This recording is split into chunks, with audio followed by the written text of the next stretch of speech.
ষোলখন বিদ্যালয়ৰ নিৰ্মাণ কাৰ্য পঞ্চমৰ পৰা অষ্টম শ্ৰেণীৰ পূৰ্ণ অনুতীৰ্ণ প্ৰতিক্ৰিয়া অনুতীৰ্ণৰ বাবে 2022 চনৰ পৰা পৰীক্ষা পাতি আহিছে অসমে টেট পৰীক্ষাৰ পাঠ্যক্ৰমত গণিত অন্তৰ্ভুক্তি সন্দৰ্ভত প্ৰতিক্ৰিয়া টেট পৰীক্ষাৰ্থীয়ে ভয় খাব নালাগে বুলি মন্তব্য শিক্ষামন্ত্ৰীগৰাকী দশম শ্ৰেণী পৰ্যায়ৰ গণিতৰ 15 নম্বৰৰ প্ৰশ্ন থাকিব টেটৰ প্ৰশ্নপত্ৰত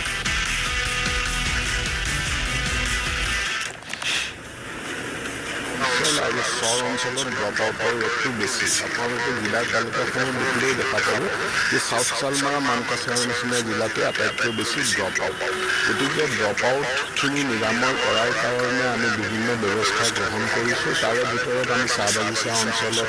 নতুনকৈ আমি বিদ্যালয় স্থাপন কৰিছোঁ চাহ বাগিচা আদৰ্শ বিদ্যালয় চৰ অঞ্চলৰ বিদ্যালয়সমূহৰ আন্তঃগাঁথনি উন্নয়নৰ কাৰণে ব্যৱস্থা গ্ৰহণ কৰা হৈছে তাৰোপৰি আমাৰ যিসকল আউট অফ স্কুল চিলড্ৰেন আছে তেওঁলোককো ষ্ট্ৰীমলাইন কৰা